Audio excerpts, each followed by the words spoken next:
Bibliophiles of the internet, my name is Adri, and today I'm here to recommend some books I don't talk about nearly as much as I should. This was actually inspired by my last video where I talked a little bit about Shelter by Jung Yun, which is an absolute standout book for me, but I don't talk about it nearly enough, and that made me wonder what are some of my other favorite books that maybe deserve a little bit of a boost. So we're going to start with a book I actually read a few months ago, but just released, and that is Anna on the Edge by AJ Sass. It's an Own Voices queer middle grade story about Anna, a competitive figure skater who's beginning to question her gender and come into her non-binary existence when two things happen. First of all, she's feeling super anxious about her next season's program, which is centered around this concept of her being a princess. So she's struggling with that and having a really hard time seeing herself in that role, and around the same time, she also meets a new skater named Hayden, who's a trans boy and who mistakes her for a boy, and she decides not to correct him and just see what happens. I cannot tell you how much I love this book. It's such a wonderful, thoughtful, organic exploration of gender, and especially the ways young people bump up against it and internalize all these ideas that make it harder for them to understand themselves when they know with absolute certainty that their assigned gender does not fit. It's about Anna trying to build that vocabulary, trying out new things in terms of presentation and pronouns. It's about her navigating her non-binary identity within a very binary sport and just trying to figure out what is true for her and how she can move forward in a way that's authentic. The figure skating element is also extremely present and compelling. It makes you really think about skating performance and gender performance and where Anna should draw that line between acting and expressing both on and off the ice. It's just such a wonderful book that welcomes trans readers of all ages with open arms, and I highly, highly recommend it. Next up, we have Reverie by Ryan LaSala. Reverie is an Own Voices queer YA contemporary fantasy that's pitched as like queer Inception, which can confirm it totally is. It's about Kane Montgomery, who's found half dead in a river with no memory of how he got there, and shortly after he runs into these three strangers who claim to be his friends and also the only people who can help him fill in those gaps. That's when he begins falling into these reveries without warning, which are basically like fantastical alternate realities, and there he discovers a sinister force threatening to unravel reality and all of existence. I maintain that Reverie is one of the most original, most creative books I have ever read in my life. I had never read anything like it before, and I have not read anything that comes remotely close since. This book is chaotic queer energy personified. It does not hold back. It does not restrain itself. And what I find so interesting about it is that because it centers queer characters, it's literally about people who already know what it's like to navigate multiple worlds and spaces. Their journey in that sense becomes literal, and every time they fall into one of those reveries, it feels like absolutely everything for these characters is at stake. When you think about these reveries as a display of power, agency, control, and choice, it really makes the story that much more powerful because it becomes not just about changing the world, but creating it. And it takes remarkably strong people to do that. There's mystery, there's suspense, there's action, there's lush fantasy, but also humor and cheekiness as the story recognizes and plays with different tropes within the reveries. So it's just a remarkably well-rounded book.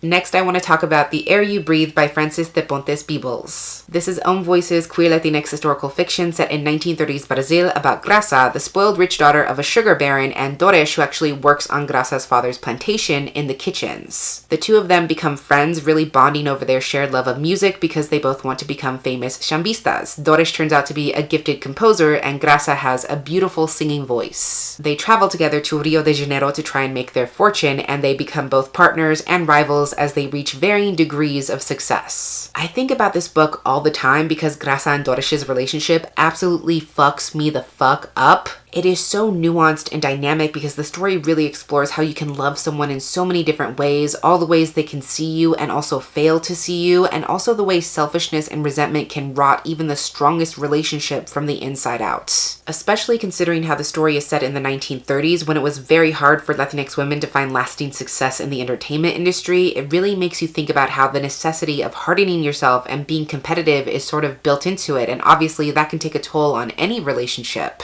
It's gutting because they're both talented, ambitious, and extremely gifted, and their love of music runs so deep, but it's the world around them that changes their relationship with each other and also their relationship with music. I actually made a 5 reasons to read video for this one a while back. It is an older video, but I will link that one down below if you want to hear more about it. But overall, I have nothing but good things to say about this book, and I definitely recommend it. Penultimately, I have to show some love for Front Desk by Kelly Yang. This is an exceptional Own Voices middle grade story about Mia, a first-generation Chinese-American immigrant who lives with her parents in the motel they manage, and as the title suggests, sometimes she helps them out by manning the front desk. But what her parents' tyrannical landlord can never find out is that sometimes they hide alongside wayward immigrants in the empty rooms at night. On top of that, Mia is realizing that running a motel is much more costly than her family thought and begins to think that maybe their landlord is taking advantage of them because of their social status as immigrants. This book touches on so many things and does it so brilliantly. It's so full of life and wonder and written with so much heart, but definitely touches on realistic issues like poverty, immigration, intra-community gatekeeping, and social status. Mia is such an endearing character because she's such a go-getter. She wants to help her family so much, and she thinks the best way to do that is to be self-sufficient and take care of things around the motel on her own. So it's fun to follow her because she goes through a lot of trial and error, sometimes to success and sometimes not. But even though it's fun and bright in that sense, there's still gravity to the story because you're constantly aware of her family's situation and exactly how much is at stake. I've said it before, but this book is really about how powerful we can become when we include other people instead of excluding them, and the importance of facing our problems together instead of trying to shoulder all of that ourselves. It is truly such a special and incredibly crafted middle grade story, and if you do pick it up and enjoy it, the sequel 3 Keys actually recently came out, so you can now enjoy both books. And lastly, I want to recommend Johnny Appleseed by Joshua Whitehead. It's an Own Voices queer indigenous contemporary story about a two-spirit character named Johnny who belongs to the Peguis First Nation, I believe. He is living off the reservation and he's taken up cybersex work as a means of living, where he's become used to fetishizing himself and his own culture for his patrons. The story follows him as he has to make his way back to the reservation to attend his stepfather's funeral, so it's kind of like a fever dream as he figures out how to make his way back home in more ways than one. I buddy read this with Brody last year for Indigithon, and I think about it so much. What's so compelling about it, I think, is that it really goes in on the complicated relationship many Native people have with their own indigeneity, where they're constantly confronting antiquated ideas about what it means to be indigenous, but then still very much existing and being ignored in the present. It's interesting to me how Johnny weaponizes those misconceptions and uses them to make himself powerful, in the sense that he plays the colonizers' ignorance against them as a way to survive and profit.